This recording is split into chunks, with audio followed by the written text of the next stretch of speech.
Imagine being a single father and your eldest son is an alcoholic disaster. Second son thinks he is a dragon somehow. Your third son joins a religious academic order and refuses to inherit anything. Your youngest, the bald one, just runs away with a hedge knight and causes political headaches across the continent. And you are just asking, where the is he? Your wife is dead, your brother is dead because you accidentally smashed his skull in a tournament, and now you, somehow, are the king. Ladies and gentlemen, meet King Maekar the First Targaryen, possibly the most stretched single father in this fantasy history. And the funniest part is, after surviving wars, rebellions, politics, and even his own children, he dies because somebody threw a rock at him. A rock.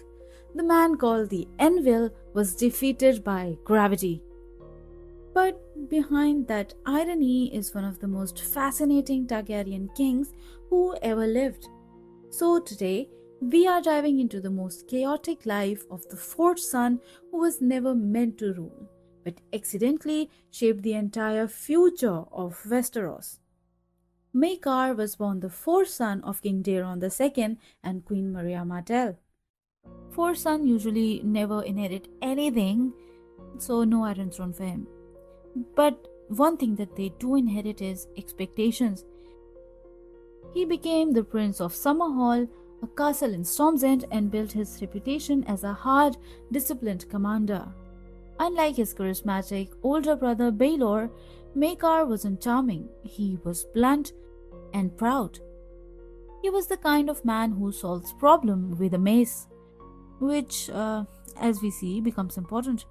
At the tourney of Ashford Meadow, a legendary trial by 7 took place.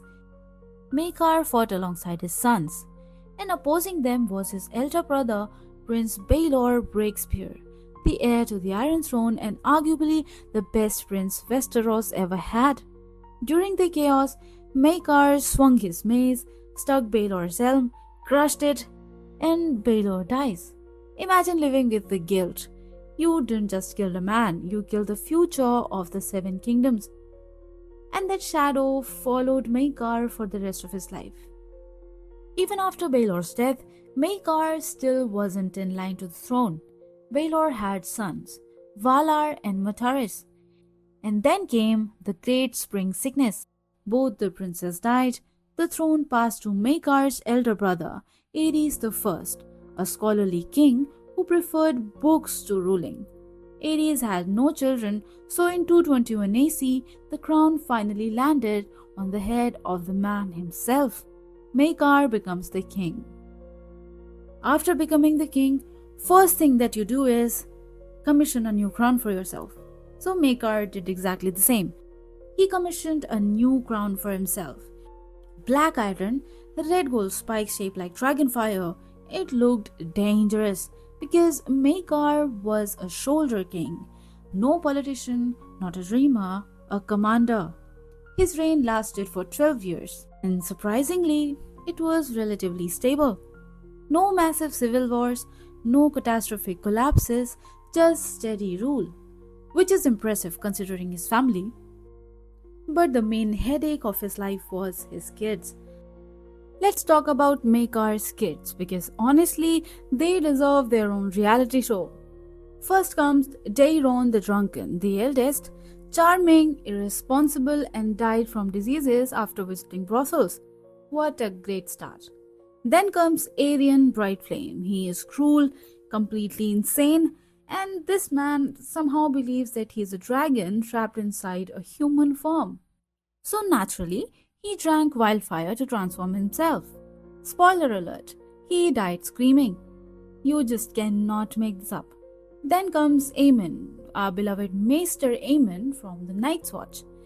He is a competent one, so of course he becomes a maester, take vows and refuse the throne entirely. And finally, we have little Egg, Prince Aegon Targaryen, the little boy who just runs off with a hedge knight, Sir Duncan the Tall, and accidentally gets involved into the political crisis across Westeros.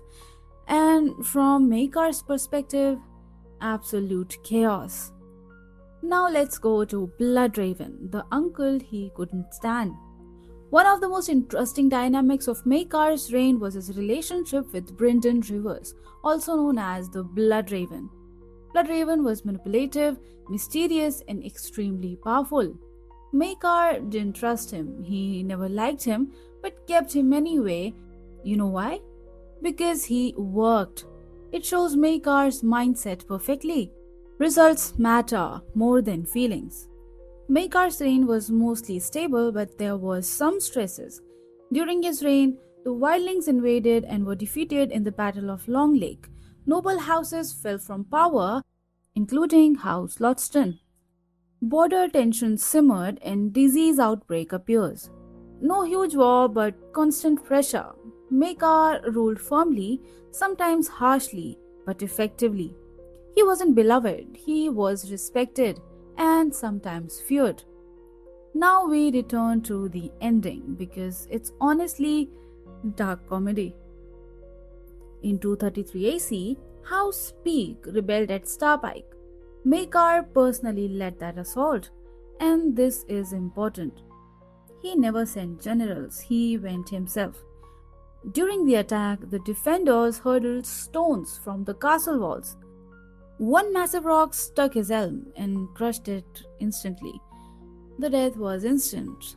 After surviving multiple wars, political chaos, family disasters, mad heirs, rebellions, even diseases, he dies from a rock. The man called the Anvil flattened. I should be firing my scriptwriter though. History has brutal sense of irony. Maekar's death created immediate chaos. Older sons are dead, third son is soon maester, and the sons of the second son considered dangerous. That left Aegon, so Westeros called a great council. And that council chose a boy nobody expected, Aegon the Fifth Targaryen, the unlikely king, Maekar's youngest son, and one of the most beloved monarchs in history, obviously until he went mad. Now let's just talk about why Maekar mattered. Here's the twist. Maekar isn't famous because of what he did. He's famous because of what comes after. Through Aegon the Fifth came Jaehaerys II, Aerys II, the Mad King, Rhaegar Targaryen, and our beloved Mother of Dragons, Daenerys Targaryen.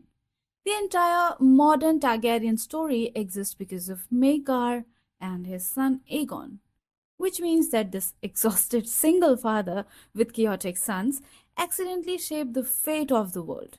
So Maekar the First was a warrior, a stern king, a tragic brother, an overwhelmed father, and the man who never wanted a crown but carried it anyway.